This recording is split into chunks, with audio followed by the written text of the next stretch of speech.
అందరికీ నమస్కారం. ఈరోజు మనందరికీ తెలిసిన విషయం మదర్స్ డే. నిజంగా మదర్స్ డే అన్న పదానికి నిజమైన నిర్వచనంగా నిలిచినటువంటి ఒక ఆదర్శవంతమైన సంఘటన ఈరోజు ఇక్కడ చోటు చేసుకుంది. మా అందరికీ సుపరిచితులైనటువంటి వాసుదేవరావు గారు లక్కీ అమర్ స్కూల్ అధినేత, అలాగే వాళ్ళ కుటుంబ సభ్యులతో కలిసి ఈరోజు వందే భారత్ బ్లడ్ బ్యాంక్ లో వాళ్ళ పిల్లలతో కలిసి ఈరోజు ఈ రక్తదానం చేయడం అనేది నిజంగా ఈ సమాజానికి ఎంతో ఆదర్శం. నేను ఎప్పుడు ప్రతి మాటలో చెప్తుంటా తల్లి గొప్పతనం గురించి.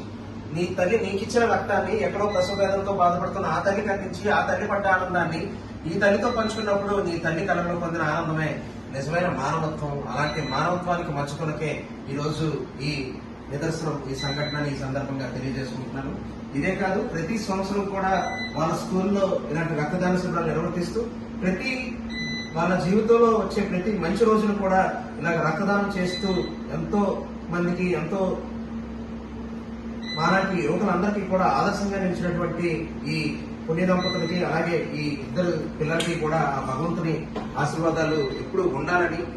ఎందుకంటే ఈ రోజు యువత ఎంతో మంది రక్తం ఇవ్వడానికి భయపడుతూ ఉంటారు. కానీ ఇలాగా తల్లిదండ్రులే వాళ్ళని స్వయంగా ఏదో స్కూల్లో జాయిన్ చేసినట్టు ఈ రోజు రక్తదాన శిబిరానికి, అలాగే రక్తనీతి కేంద్రానికి స్వయంగా వాళ్ళు తీసుకొచ్చి వాళ్ళ తల్లిదండ్రుల సమక్షంలో ఇది చేసిన రక్తదానం నిజంగా ఈ సమాజానికి ఎంతో ఆదర్శవంతం. ఈ సందర్భంగా తెలియజేసుకుంటూ సార్, మీకు మరొకసారి నా తరఫున, అన్ని ఎన్జిఓస్ తరఫున కూడా మీకు కృతజ్ఞతలు, అభినందనలు, అలాగే మీ పెళ్లి రోజు శుభాకాంక్షలు కూడా ఈ సందర్భంగా తెలియజేసుకుంటూ సెలవు తీసుకుంటాను. జై హింద్.